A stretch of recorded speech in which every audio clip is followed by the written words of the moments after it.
अब हम लोग समझेंगे किसी भी सेंटेंस में सब्जेक्ट कैसे पता करते हैं। हालांकि कॉन्सेप्ट नाउन का ही है, और हम ये भी समझेंगे कि सेंटेंस सब्जेक्ट बहुत बड़ा भी हो सकता है, लेकिन उसमें रियल में सब्जेक्ट कौन सा होता है जिसके अकॉर्डिंग मेरी वर्ब आएगी। दूसरी बात हम ये समझेंगे कि एक के वर्ब से पहले मान के चलो सब्जेक्ट बहुत लंबा है, तो वो सारे वर्ड्स प्लूरल होंगे कि सिंगुलर होंगे, कैसे क्या होंगे वो समझेंगे। मैं यहाँ पे एग्जांपल्स के थ्रू आपको रूल्स बताऊंगा, और रूल्स को आपको नोट डाउन करना है अलग से और उनको समझना और याद करना है।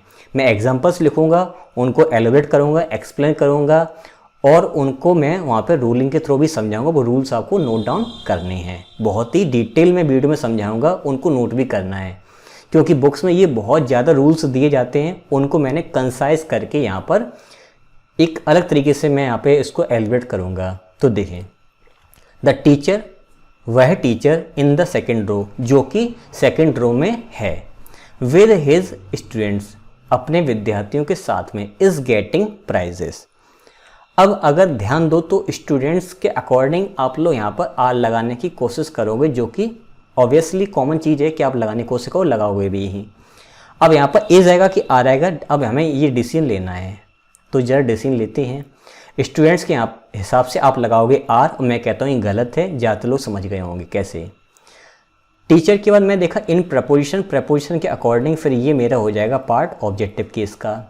विद मेरा एक प्रपोजिशन, इसके अकॉर्डिंग फिर ये वाला पार्ट हो जाएगा मेरा ऑब्जेक्टिव केस। तो वर्ब आती है हमेशा सब्जेक्ट के अकॉर्डिंग, तो ये वाला पार्ट चला गया प्रपोजिशन के हिसाब से, फिर ये वाला पार्ट चला गया प्रपोजिशन के अकॉर्डिंग। ये तो सारे ऑब्जेक्ट हो गए, बचा मेरा टीचर। तो वह टीचर जो अपने विद्यार्थियों के साथ में सेकंड रो में है, वह प्राइज़ प्राप्त कर रहा है, यानी प्राइजेस प्राप्त कर रहा है। तो टीचर यहाँ पर एक है, इसलिए मेरा यहाँ पर आएगा इज। राइट आंसर अपना इज करेक्ट है। बात आ गई समझ में? चलिए अब बात करें in the program my all sisters in law with their families were present. ये सारे एग्जाम्पल, लगभग मैं काफ़ी सारे एग्जाम्पल आपको सब्जेक्ट नाम की वीडियो से, सब्जेक्ट कौन सा होता है कैसा होता है उसमें बहुत ही डिटेल मैंने बताया, उसको देख लें जाकर। लगभग आधे घंटे के आसपास का वीडियो है। वही एग्जाम्पल कुछ मैंने उठाए जानबूझ कर, ताकि मैं यहाँ पे समझा सकूँ और यहाँ पे कुछ नई चीज़ें और दूंगा साथ ही साथ। तो in the program my all sister in law with their families, यानी प्रोग्राम में मेरी सारी sister in law with their families, अपने फैमिली के साथ में उपस्थित थीं। तो अब दिमाग ये कहेगा कि सर यहाँ पे फैमिलीज़ के अकॉर्डिंग तो अब वर्ब नहीं आएगा, क्योंकि ऊपर तो सीख चुके हैं, क्योंकि प्रपोजिशन ये विद है, इसके हिसाब से तो ये पार्ट हो गया मेरा ऑब्जेक्टिव केस का। लेकिन यहाँ पे इन लगा हुआ है, तो इनके बाद ये पूरा का पूरा पार्ट यहाँ पे कुछ लग तो रहा नहीं, तो ये पूरा ऑब्जेक्ट है। आंखें सही देख रही हैं, लेकिन दिमाग को एक चीज़ की कमी फील हो रही है, वो मैं बता देता हूँ। इस वाले पार्ट में इन द प्रोग्राम माई और सिस्टर इन लॉ, ये पूरे पार्ट में यहाँ पे एक प्रॉब्लम थी पंक्चुएशन मार्क की, कॉमा की। ये प्रोग्राम में एक बात ख़त्म, प्रोग्राम में मेरी सारी सिस्टर इन लॉ अपनी फैमिलीज़ के साथ में उपस्थित थीं। तो ये वाला प्रपोजिशन वजह चला गया, और ये वाला पार्ट प्रपोजिशन और इसका ऑब्जेक्ट केवल ये है, प्रोग्राम यहाँ तक है, और सिस्टर इन लॉ इन इस प्रपोजिशन और इस कॉमा के बाद लिखे हुए बीच में फंसा हुआ शब्द है ये। तो ये मेरे क्या है, प्लूरल सिस्टर्स इन लॉ, इसके हिसाब से वर्ब मेरा करेक्ट है। बात समझ में आ गई होगी। The boy from the classroom at the end of the hall, वो लड़का फ्रॉम द क्लासरूम से at the end of the hall के सबसे अंत से, वॉज ऑनेस्ट, वो सबसे ऑनेस्ट ईमानदार था। तो जरा दिमाग लगाओ, फ्रॉम प्रपोजिशन है तो ये हो गया ऑब्जेक्टिव केस, एट प्रपोजिशन है, इन द एंड इसका ऑब्जेक्ट, और ऑफ प्रपोजिशन है तो हॉल आपका फेस ऑब्जेक्ट। तो ये चला गया, ये पार्ट हट गया, ये पार्ट हट गया, बचा मेरा बॉय। तो बॉय मेरा कितना है, एक, तो इसके हिसाब से वॉज मेरा करेक्ट है। To eat is necessary for health, to eat मेरा एक इन्फिनेटिव है जो कि नाउन की तरह ही काम करता है। ये बात मैंने समझाई डिटेल में, ये सीखेंगे हम लोग वर्ब एडवांस में बहुत ही डिटेल में। To eat is necessary for health, याद रखना कि 2 + V1 या V1 + ING ये काम होते हैं। ये क्या होते हैं, काम। और कोई भी काम को आप काउंट नहीं कर सकते। जैसे मैं पढ़ा रहा हूँ, मेरा पढ़ाना कभी गिन नहीं सकते हो, तो जब काउंट कर ही नहीं सकते हो तो इन वर्ब्स के साथ में हमेशा वर्ब आती मेरी सिंगुलर हेल्पिंग वर्ब। तो यहाँ पर टू ईट एक काम है, खाना खाना स्वास्थ्य के लिए आवश्यक है, तो यहाँ पर इज़ मेरा करेक्ट है क्योंकि ये काम इसको काउंट नहीं कर सकते हैं। To eat apples is also necessary for health, मैं इरेज कर रहा हूँ, नोट डाउन कर लेना। To eat apples is necessary for health. अब कहो सर यहाँ पे एप्पल्स के हिसाब से अब की बात तो आप आर लगा ही दो, नहीं लगाऊंगा। उसका रीज़न है, क्यों नहीं लगाऊंगा, क्योंकि अभी भी अगर आप ध्यान दो तो ये मेरी वर्ब है, 2 + V1 मेरी वर्ब है। मैं इतना कह दूं कि ईट एप्पल्स, मैं कहूँ ईट एप्पल्स, तो जरा इसको तोड़ो तो आप कहोगे सर ये मेरी वर्ब है और वर्ब के बाद आने वाला, वेरी गुड, फंस गई ना, ये मेरा ऑब्जेक्ट है। तो टू ईट मेरा सब्जेक्ट है, होने साथ ये वर्ब ही तो है ना, तो ये वर्ब भी है प्लस ये सब्जेक्ट भी है, और सब्जेक्ट के बाद यानी वर्ब अपने खुद के साथ में अपना ऑब्जेक्ट भी तो ला सकती है ना। जैसे प्रपोजिशन की वजह से ये शब्द चले गए थे, प्रपोजिशन की वजह से ये शब्द चला गया था, इसका कोई महत्व नहीं था, ऐसे ही सब्जेक्ट यानी कि इस वर्ब के बाद इसका खुद का ऑब्जेक्ट आया तो ऑब्जेक्ट के अकॉर्डिंग वर्ब नहीं आती है, इसलिए इस जो है वो अभी भी मेरी टू ईट के अकॉर्डिंग ही आ रही है। बात आई समझ में? देखो प्रपोजिशन की वजह से ये ऑब्जेक्टिव केस में चला इसलिए यहाँ पर आर नहीं आया, ये तो आप बात कंज्यूम कर गए, पचा गई। लेकिन मैंने यहाँ पर ये थोड़ी चेंजिंग की, प्रपोजिशन की वजह मैंने वर्ब लगा दिया तो दिक्कत हो गई। इसको भी सीखो, जो नहीं मालूम उसको सीखना पड़ेगा। तो यहाँ पर इज़ अभी भी आएगा। Eating is necessary for health, अब की बार मैंने क्या किया है यहाँ पर कि टू ईट की जगह मैं ईटिंग लिख दिया, तब भी इज़ ही आएगा जो मैंने अभी सीखा था। ईटिंग एप्पल्स, तो ये मेरी वर्ब हो गई, साथ ही में सब्जेक्ट भी, तो वर्ब अपने साथ में ऑब्जेक्ट भी लाती है, तो यहाँ पर इज़ मेरा करेक्ट है। चलिए अगला, Ram and all his friends, Ram and all his old friends, Ram and और उसके सभी दोस्त, इसका मतलब राम और उसके सभी के सभी दोस्त आर कमिंग, आ रहे हैं। इसका मतलब दोस्त भी हैं और राम भी, दोनों लोग आ रहे हैं, ज़्यादा लोग हैं, यहाँ पर आर मेरा सही है, इतना तो मालूम है आपको। His brother in law is coming today, उसका ब्रदर इन लॉ आज आ रहा है, तो हिज का ब्रदर इन लॉ मेरा सिंगुलर है तो इज़ मेरा सही है, आ रहा है, कोई दिक्कत नहीं है। The man who is very kind has donated a lot of money, वह आदमी जो बहुत ही ज़्यादा दयालु है उसने बहुत सारा धन दान दिया है। तो अब ध्यान दो, ये मेरा वेरी गुड सब्जेक्ट है और ये मेरा अपोजिट केस में लिखा हुआ एक क्लॉज है, या कह सकते हैं एट्रीब्यूटिव क्लॉज है। और ये हैज़ किसके लिए आया, देखो ये आदमी, इसी के बारे में एक्स्ट्रा जानकारी दी जा रही है कि ये वो आदमी जो दयालु भी है, तो यहाँ पर आदमी एक ही है, उसी के बारे में एक ही रेफरेंस दिया है, इसलिए मेरा हैज़ यहाँ पर सही है।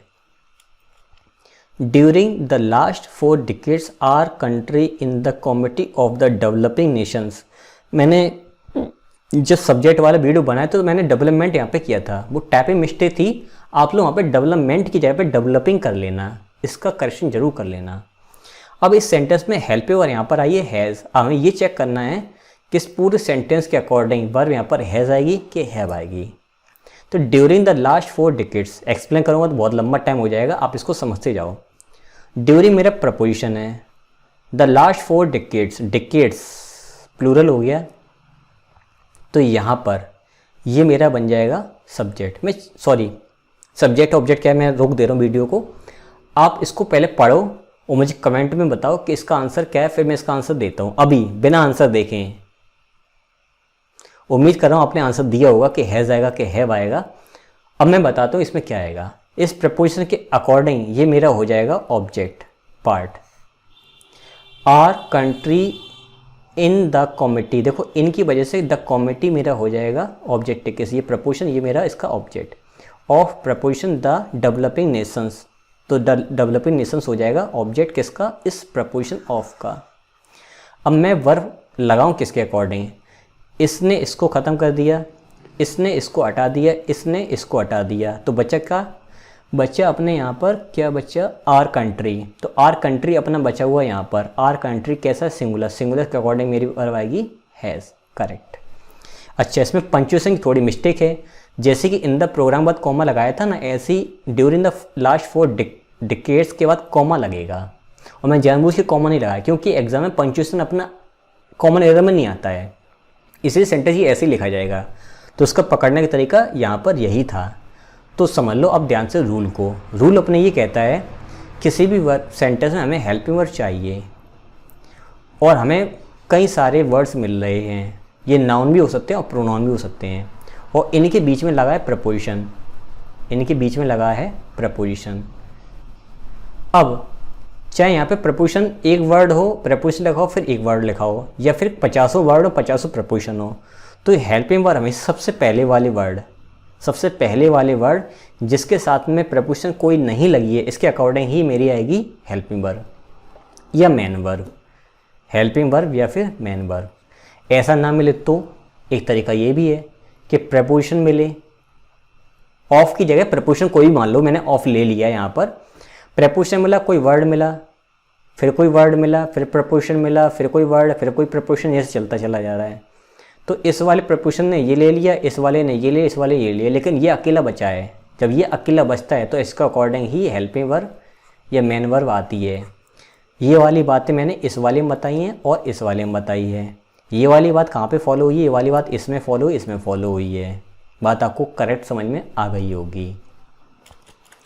अब बात करते हैं pages after pages have been red.